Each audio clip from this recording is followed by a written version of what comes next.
आप जो तस्वीर देख रहे हैं वह दरअसल स्क्रैप होने जा रहे WDP-1 इंजन की आखिरी झलक है। यह वही इंजन है जिसने कभी भारतीय रेल के इतिहास में अपनी गूंज छोड़ी थी, लेकिन अब यह केवल यादों और किस्सों में ही जिंदा रहेगा। आने वाले दिनों में पटरियों पर इसकी सीटी और गड़गड़ाहट फिर कभी सुनाई नहीं देगी।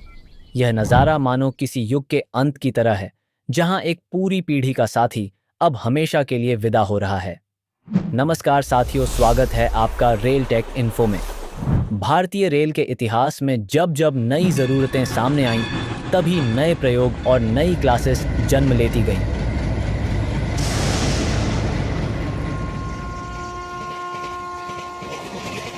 नब्बे के दशक की शुरुआत में भी ऐसा ही हुआ।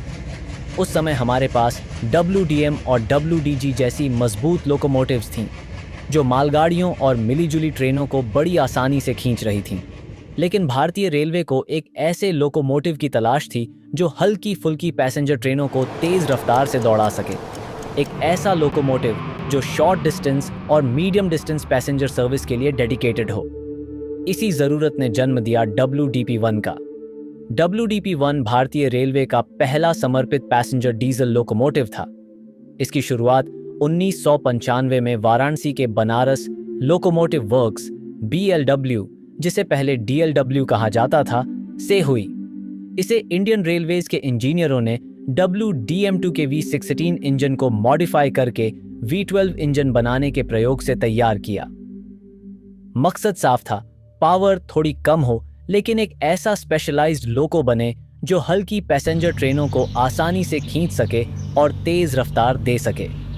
इसका नाम भी बहुत सोच समझ कर रखा गया।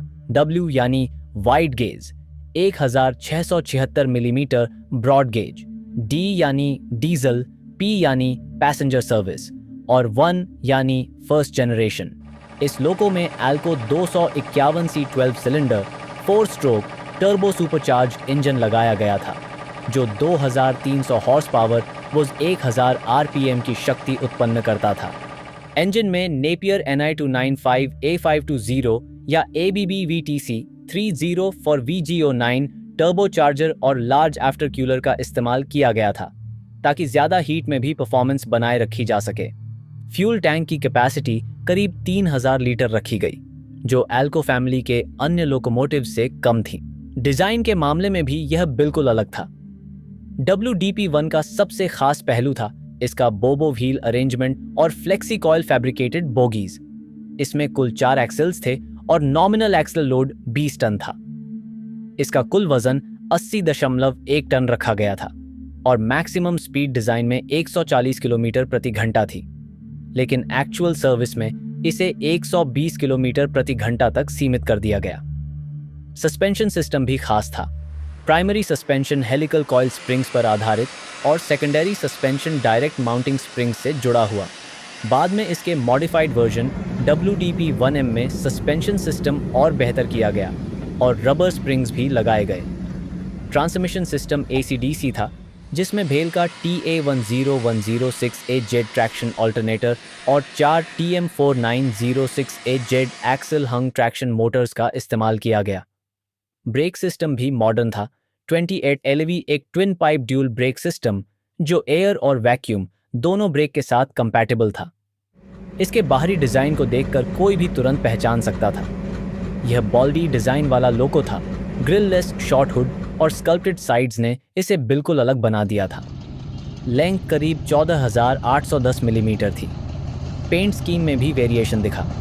शुरुआती रेड वाइट, कुछ यूनिट्स फ्रेंच ब्लू और वाइट लिवरी में, और लेटर वर्जन WDP-1M को येलो एंड ब्लू लिवरी में पेंट किया गया। WDP-1M में इसका बाल्टी डिज़ाइन हटाकर WDM2 जैसा कन्वेंशनल लुक दे दिया गया। अब बात करें प्रोडक्शन की। 1995 से 1999 तक सिर्फ 69 यूनिट बनाई गईं, जो 15001 से शुरू होने वाली नंबर सीरीज में थीं। ये मुख्यतः तुगलकाबाद, दिल्ली और विजयवाड़ा शेड्स में तैनात की गईं। डिज़ाइन पर्पस साफ था, शॉर्ट डिस्टेंस और कम्यूटर पैसेंजर ट्रेन के लिए, लेकिन एक्सपेरिमेंट उतना सफल नहीं हुआ। Poor ride quality, maintenance issues और लिमिटेड हॉलिंग कैपेसिटी इसकी सबसे बड़ी कमजोरी बनी। यही वजह रही कि यह मेजर एक्सप्रेस ट्रेन्स का स्टार नहीं बन सकी। ज़्यादातर इसे local passenger services, departmental duties और शंटिंग वर्क में इस्तेमाल किया गया। फिर भी WDP-1 को कुछ मशहूर ट्रेनों का हॉल करने का मौका मिला। नॉर्दर्न रेलवे में यह WDP-1 भले ही छोटा इंजन लगता था, लेकिन ताकत और भरोसे में ये किसी से कम नहीं था। यही इंजन था जो कभी गढ़वाल एक्सप्रेस, कभी उद्यान आभा तूफान एक्सप्रेस, तो कभी गंगानगर इंटरसिटी, किसान एक्सप्रेस और दिल्ली पैसेंजर जैसी ट्रेनों को खींचता नजर आता था। छोटा लगने वाला ये WDP-1 दरअसल उन ट्रेनों की असली जान हुआ करता था। और सबसे हैरान कर देने वाला पल वो था जब इसने फिरोजपुर शताब्दी को हॉल किया और अपनी 110 किलोमीटर प्रति घंटा की स्पीड से सभी को चौंका दिया। दुर्भाग्य से आज फिरोजपुर शताब्दी और WDP-1 दोनों ही इतिहास बन चुके हैं। नॉर्दर्न रेलवे में यह गंगानगर, बठिंडा, दिल्ली, रेवाड़ी और मुरादाबाद जैसे स्टेशनों के आसपास रेगुलरली देखी जाती थी। वहीं सदर्न रेलवे में विजयवाड़ा शेड की WDP-1 को सरकार एक्सप्रेस में ट्विन फॉर्मेशन में लगाया जाता था, लेकिन वक्त के साथ हालात बदल गए। इंडियन रेलवे ने इलेक्ट्रिफिकेशन को तेजी से बढ़ावा दिया और डीजल लोकोमोटिव्स की कोडल लाइफ को 36 साल से घटाकर 30 साल कर दिया। इसका असर WDP-1 पर भी पड़ा। फरवरी 2023 में विजयवाड़ा शेड की सारी WDP-1 लोकोमोटिव्स को आधिकारिक तौर पर कंडेम कर दिया गया और नवंबर 2024 तक सिर्फ 7 ऑपरेशनल लोकॉस ही बची थीं। आज 2025 में WDP-1 सीरीज लगभग पूरी तरह से समाप्त हो चुकी है। यह लोकोमोटिव भारतीय रेलवे के डीजल लोकोमोटिव विकास की जर्नी में एक महत्वपूर्ण माइलस्टोन जरूर रहा, लेकिन कमर्शियल सक्सेस नहीं पा सका। फिर भी रेलवे उत्साही लोगों के लिए यह लोको हमेशा यादगार रहेगा, क्योंकि इसने साबित किया था कि इंडियन रेलवेज हर बार नई ज़रूरत के अनुसार एक्सपेरिमेंट करने से पीछे नहीं हटती। तो साथियों, ये थी कहानी WDP-1 की, भारतीय रेलवे के पहले डेडिकेटेड पैसेंजर डीजल लोकोमोटिव की, जिसने अपनी स्पीड और डिज़ाइन से कई लोगों का ध्यान खींचा, लेकिन सफलता की रेस में पीछे रह गया।